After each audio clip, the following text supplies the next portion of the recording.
সবাইকে শুভ সকাল জানিয়ে আজকের ব্লগটা শুরু করছি। আশা করি সবার সকালটা ভালোই যাবে।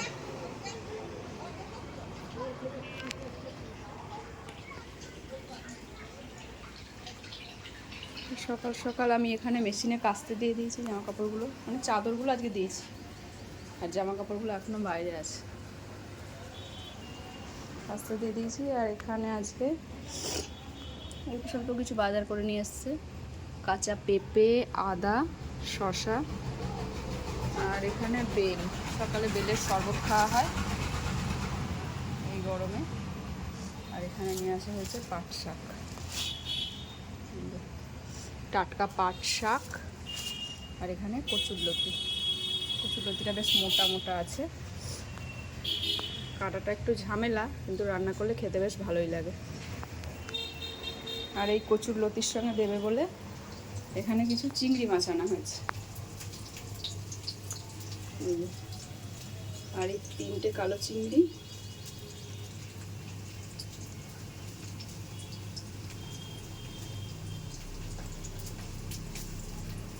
এই 3টে কালো চিংড়ি আছে, এগুলো জ্যান্ত আছে। চিংড়ি 3টে জ্যান্ত আছে। আর এই দাঁড়া দিয়ে এটা কাঁকড়ার মতো কামড়ায়, কাঁকড়ার মতো কামড়ে ধরে। আর এখানে এই মাছগুলো লাগবে না আজকে, এগুলো রেখে দেবো।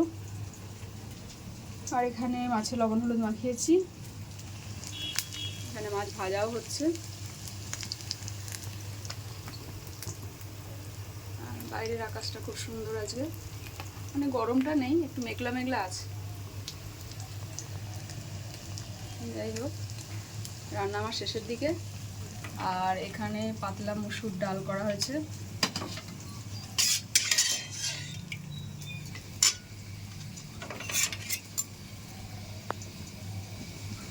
পাতলা মসুর ডাল করা হয়েছে পেঁয়াজ ফোড়ন দিয়ে।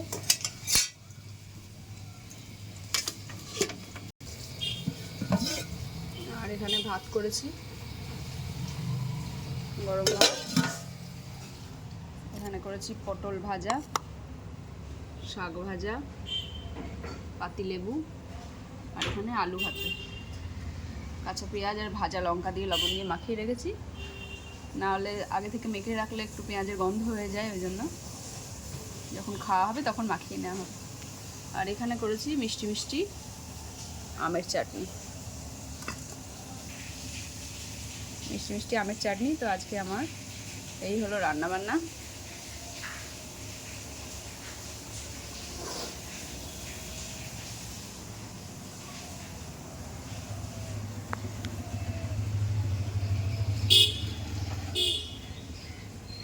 কৃষ্ণচূড়া ফুল গাছটা পুরো লাল হয়েছে ফুলে, প্রতি বছরই হয়, এবার বেশ সুন্দর হয়েছে।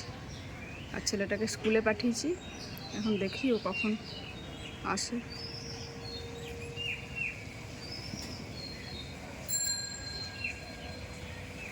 তো এখনকার মতো আমি ভিডিওটা এইটুকুই রাখছি।